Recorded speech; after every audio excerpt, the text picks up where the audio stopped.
গান গেয়ে গরিমার সামনেই রোশনাইকে মনের কথা জানালো আরণ্যক। সম্পূর্ণ জানতে ভিডিওটিতে একটি লাইক করে দেখতে থাকো। গল্পে শুরুতেই দেখা যায় আরণ্যক মনে মনে ভাবতে থাকে রোশনাই কোথায়, রোশনাইকে তো কোথাও দেখতে পাচ্ছি না। এবারে পরিবারের সবাই মিলে একটা নাচের অনুষ্ঠান করতে থাকে, যেখানে তনুশ্রী, বাবলু, সুরঙ্গমা, নীলাব্জ, আরণ্যক, গরিমা সব কাপলরা ডান্স করতে শুরু করে, যা দেখার পরে সবারই খুব ভালো লাগে। এর মধ্যে আরণ্যক কোথাও যেন রোশনাইকে মিস করছিল। রোশনাইকে ছাড়া আরণ্যকের যেন একদমই চলছিল না।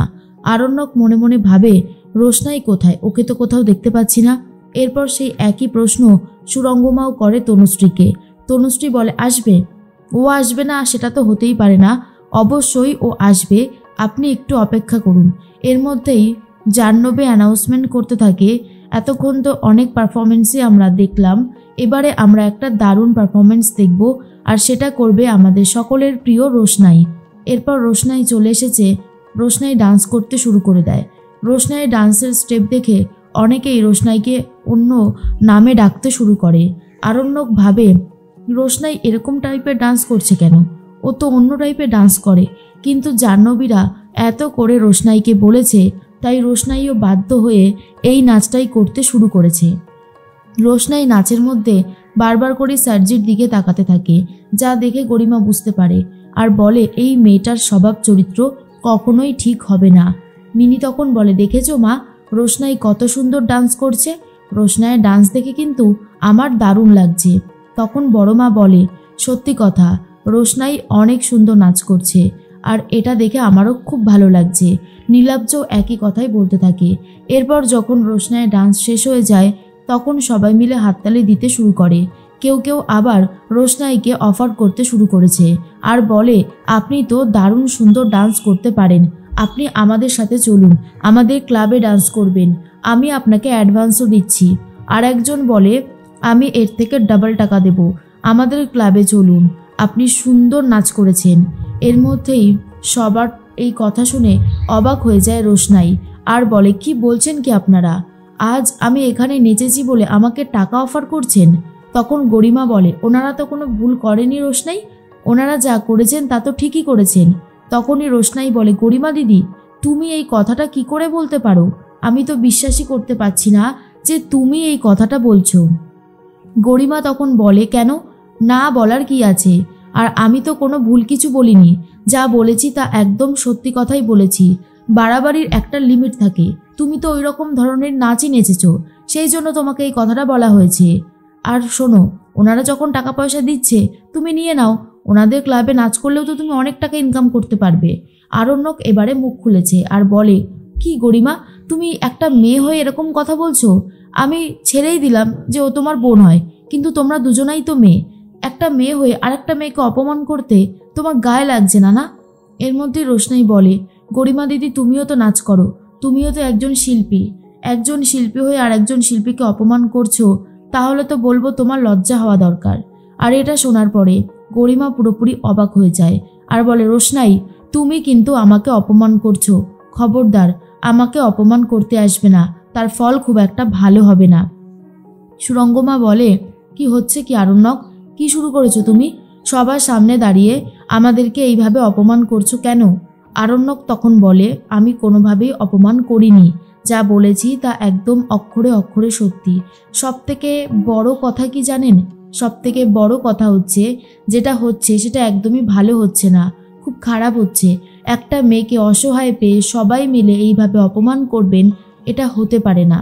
এর মধ্যেই দেখা যায় ছোটু তো বসেছিল, তখনই চলে এসেছে মাধবীলতা আর বলে, কি নামে ডাকবো আপনাকে, ভেনো, পল্টু, নাকি অন্য নামে? এরপরেই ছোট্টু তো চলে যেতে চায়, তখনই মাধবীলতা বলে, খবরদার, আজ যদি আপনি এখান থেকে গেছেন না তাহলে কিন্তু খুবই খারাপ হবে। তা বলছিলাম, আপনার 6টা বাচ্চা কোথায়? ছোটু বুঝতে পারে আজ সে মাধবীলতার কাছে ধরা পড়তে চলেছে, আর কোনো উপায় নেই। এর মধ্যেই ছোটু বলে, না মানে আমি তো এখানে এসেছিলাম অনুষ্ঠানটা দেখতে, চলেই যাব এক্ষুনি। এর মধ্যেই আরণ্যক বলে, রোশনাই, তুমি যেটা করেছো ঠিক করেছো। আর শুনুন আপনারা, সুরঙ্গমা আন্টির বোনের মেয়ে হয় এই রোশনাই, আপনারা তাকে অপমান করে কাজটা কিন্তু মোটেও ঠিক করলেন না। এরপর সবাই রোশনাইয়ের কাছে ক্ষমা চায় আর বলে, ম্যাডাম আমাদের ক্ষমা করে দেবেন, আসলে আমাদের বুঝতে ভুল হয়েছিল।